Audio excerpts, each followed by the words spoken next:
Hey, I'm Will Carroll, and welcome to Triage Time. We're doing it a little bit different here at College Fantasy Blitz. As you can see, it's video this time. Why?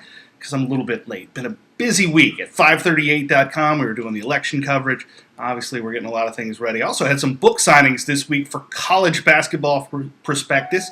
The book is out now, so if you're a college hoops fan as well as a college pigskin fan, be sure to check that out. All right, let's get right into the injuries. The big injury of the week, Tim Tebow, the possible Heisman candidate, has a minor ankle injury. The Gators don't expect him to lose much time, but the one thing you're probably going to see from him is a reduction in running. Honestly, that's not such a bad thing. He's been very accurate as a passer. There are still some questions with the pro scouts on whether his arm is going to be strong enough for him to be a pro quarterback. Urban Meyer's going to give him a chance to answer some of those questions.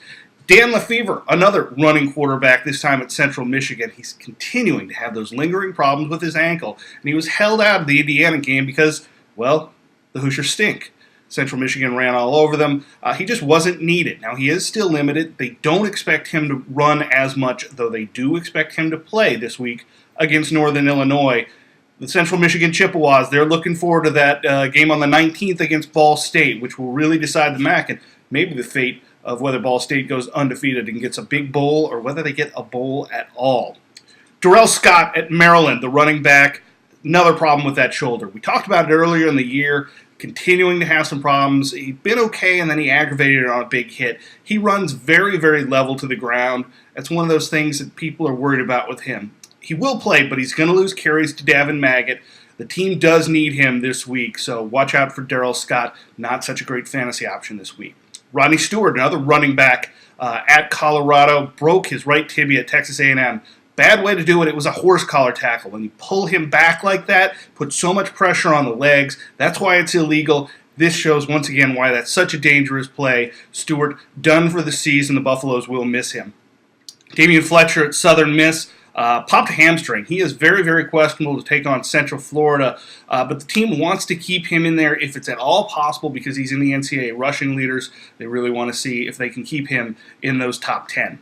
Marcus Thigpen, the running back from Indiana, has a minor ankle injury, injured it against Central Michigan. He will play versus Wisconsin, but he'll be limited, lose a couple touches here and there. Everybody watched Texas versus Texas Tech last week, and Quan Crosby wasn't able to go.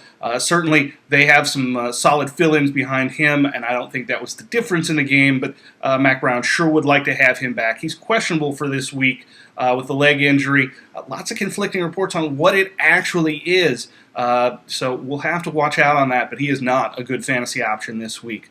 Patrick Edwards from Houston, another one with a broken leg. He's been one of the best freshman wide receivers all season long. So breaking tibia, not a good thing, but honestly, broken legs heal. Fractures heal on a known schedule. He'll be back for next year, and as a sophomore, you got to expect big things for Edwards in that Houston offense.